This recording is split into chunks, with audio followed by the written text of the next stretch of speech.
Please join me in welcoming this year's presenter of the Vision Award, Mr. Alan Ball.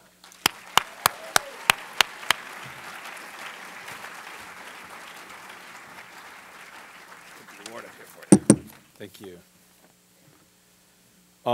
First of all, I just want to say thank you to the Filmmakers Alliance and to the DGA for allowing me to be here tonight. It's very easy to be depressed by the business of movie making these days. Speaking as someone who is interested in making films about characters that we can relate to, whose dilemmas can help provide enlightenment about the challenges we all face, both individually and collectively, it's disheartening for me to watch the constant stream of money that gets poured into movies about machinery, dated amusement park rides, and discontinued toy lines. It's even more disheartening to watch those movies go on to make gazillions of dollars. On a side note, if there are any people here tonight with access to gazillions of dollars, I have a pitch I would like to run by you later. It's sort of a Lincoln Logs meets Easy Bake Oven with a little tilt-a-whirl thrown in to sex things up. I seriously want to pitch a movie based on Tylenol or Vicodin. That's a movie I would watch. Luckily, to bring us back from the brink of despair, there are still people who want to make movies for all the right reasons, and one of those people is Ted Hope. In the late 1980s, American independent film burst on the media scene with the promise of new visions, new stories, and new approaches. Ted Hope was among the first producers to emerge from the pack and one of the very few today consistently delivering vital and exciting new work. This is all from Ted's biography on This Is That's website, which also states that Ted speaks 17 languages, is a master marksman and a professional assassin available for a price, and that by birth he is the rightful heir to the Hewlett-Packard fortune. Seriously, I'm going to be serious now. When I was shopping around a script a few years ago, most producers and studios would not go anywhere near it. But Ted is the one guy who got behind it, who believed in it, who championed it, who helped me find financing, and produced a movie that America didn't really want to see. But making that movie was one of the best experiences I've ever had. And for those of you who are lucky enough to have worked with Ted, you know what I'm talking about. He is a pure filmmaker. He is motivated by an intense love of the medium. He is a model of intelligence and integrity. And Ted was behind the first feature films of Ang Lee, Hal Hartley, Nicole Holofcener, Todd Field, Michelle Gondry, Moises Kaufman, and Bob Pulcini and Sherry Berman, among others. And without Ted, we maybe never would have had The Ice Storm, American Splendor, 21 Grams, In the Bedroom, Happiness, a whole string of really interesting and important movies that we just saw clips from. He has consistently fought to provide a smarter, more human, less corporate alternative to big Hollywood product. And in so doing, in my humble opinion, he has helped make not just our world, but the world a better place. And it is my great honor to be able to present him this year's Vision Award. So Ted, come on up and get it.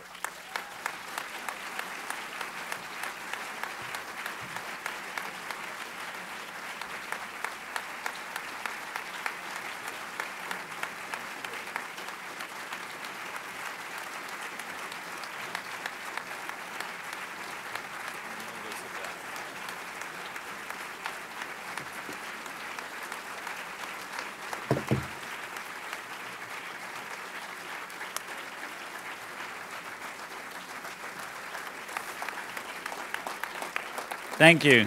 Thanks a lot. First, is it too cold in here?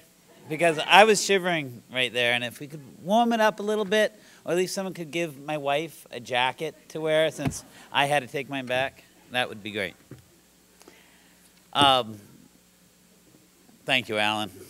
You're a gentleman first and foremost. It's great to be here. You know, being from New York and being a producer, you know, it's particularly sweet to be here in LA at the DGA.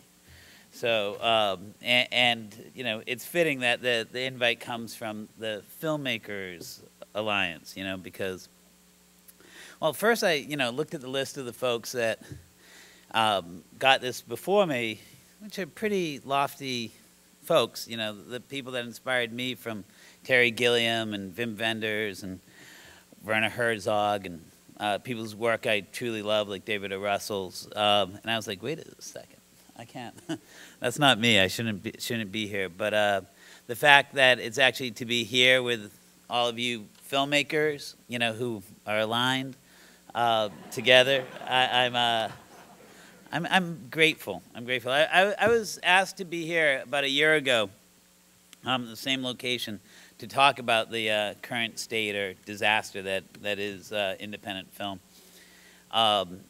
And I felt then pretty much as I do now, a little tired of a lot of the whining and complaints that were going on about all the change that was happening.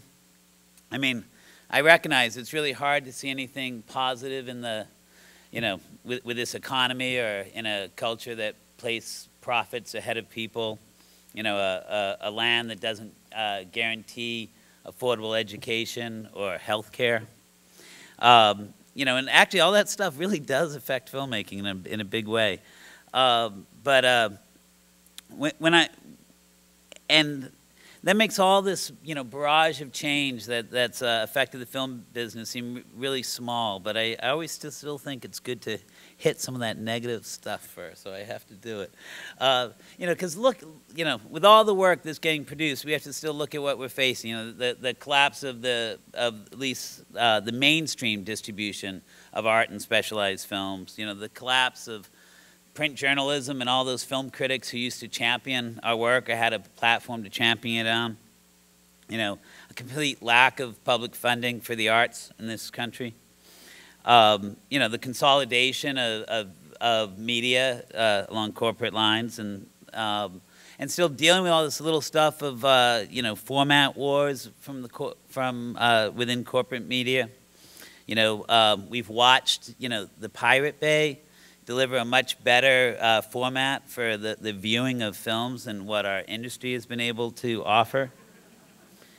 You know, meanwhile, there's been this whole bait and switch of, you know, the glory of, you know, free content, you know, and instead, you know, we now spend our money on expensive and, you know, necessary hardware to play all that free content on. I liked it more when I used to go into record shops and buy CDs, I have to admit, than, you know, I do now downloading music online, even when it is free.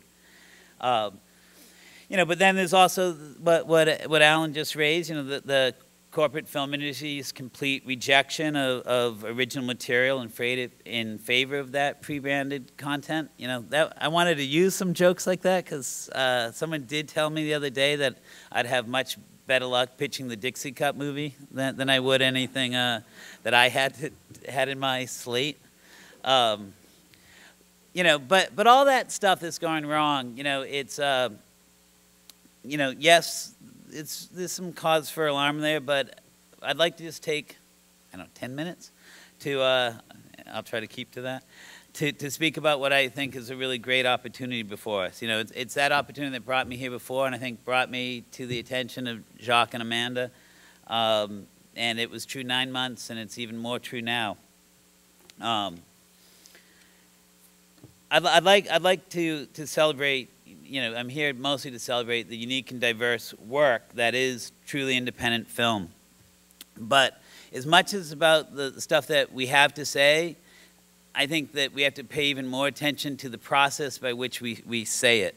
It speaks a lot about the things that we have to communicate to, in addition to what we see up on the screen. You know, it's about the collaborative labor, you know, the collaborative practice, and all the community apparatus that we have before us to help expose, you know, this diverse work, the unique pleasure that really is, you know, film culture.